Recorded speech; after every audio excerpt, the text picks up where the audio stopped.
kita sering mendapatkan masalah dalam hidup, hingga kita sibuk mencari motivasi untuk diri ini, supaya bisa semangat dalam menyelesaikan semua masalah dalam hidup ini.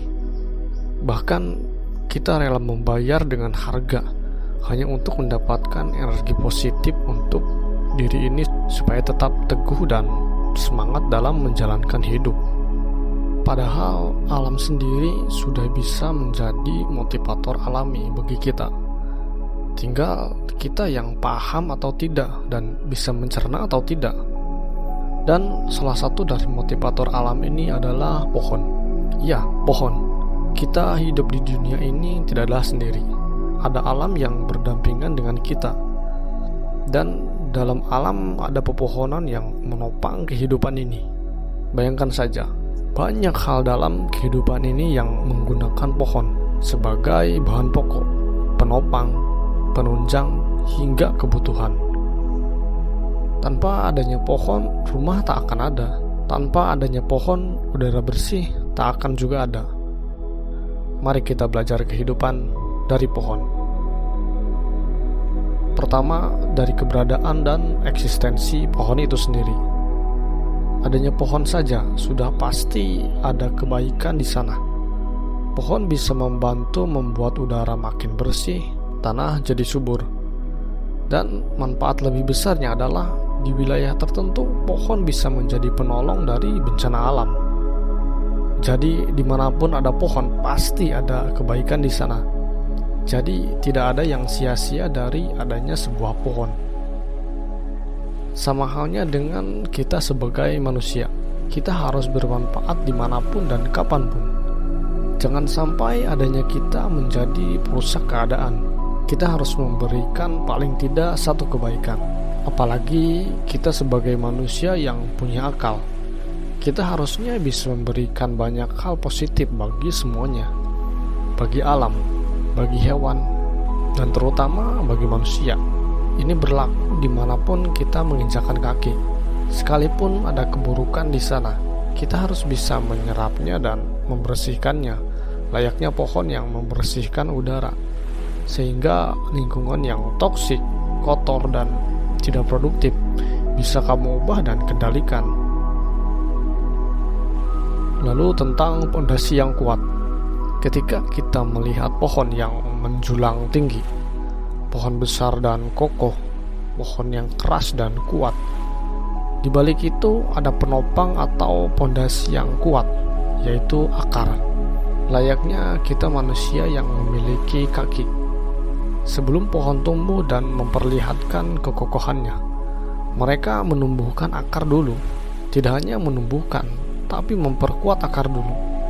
Karena pohon punya tujuan, yaitu tumbuh kokoh dan menjulang tinggi. Sudah tentu, jika ingin menjadi sesuatu yang tinggi, pasti pondasi alias akar harus kuat. Sama halnya dengan kita manusia. Sebagian besar orang pasti memiliki impian. Tapi hal yang tidak mereka perhatikan adalah akar dari sebuah mimpi itu sendiri. Kita harus kuat dari segi mindset dan mental, karena itu pondasi dari segala hal. Alhasil ketika kita gagal, kecewa, hasil tidak sesuai harapan, mereka akan merasa lelah dan akhirnya menyerah. Coba lihat pohon-pohon yang menjulang tinggi. Ketika mereka bermimpi untuk tumbuh tinggi, mereka sudah siap dengan akar atau pondasi yang kuat.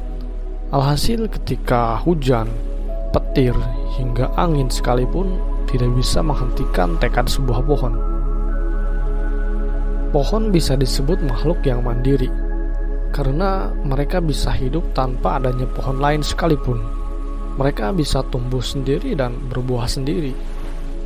Pohon bisa disebut makhluk yang mandiri, karena mereka bisa hidup tanpa adanya pohon lain, dan tidak saling bergantung satu sama lain, dan tidak saling merepotkan.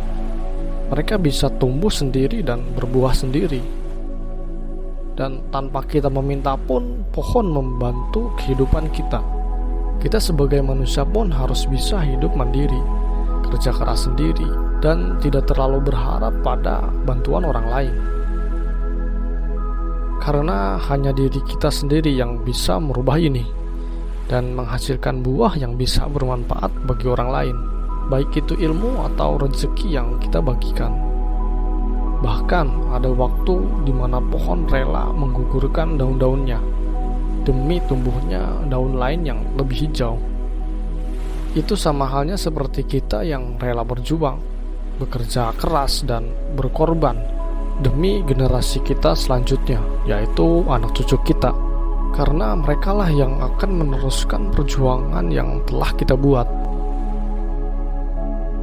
Bahkan ketika pohon mati sekalipun, mereka tetap ada manfaatnya dan berguna, tidak meninggalkan kekosongan, karena mereka meninggalkan tunas-tunas baru yang akan tumbuh lagi.